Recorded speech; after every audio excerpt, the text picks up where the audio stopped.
यथा सूर्यरश्मिः भूपृष्ठतः जलं नीत्वा वृष्टिरूपेण पुनः ददाति, परन्तु वायोः तत्र प्राधान्यं भवति।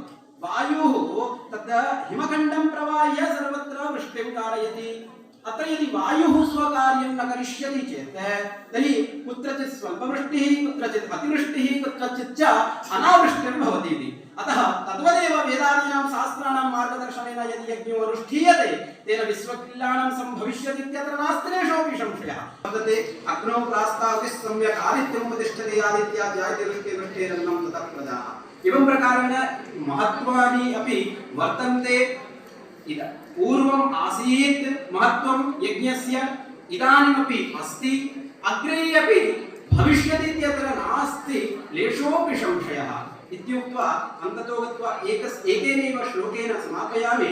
उच्यते यत् भक्ताभीष्टफलप्रदां सुमनशं संसारवद्धर्च्छितं मायातीतं गुणत्रयान्वितं ब्रह्मादिभिर्वन्दितं यज्ञस्य कलिकात्पदाब्जदलने यस्सावने संस्थितं ध्यायेत्तं भवतारकं हरिहरं श्रीयज्ञनाम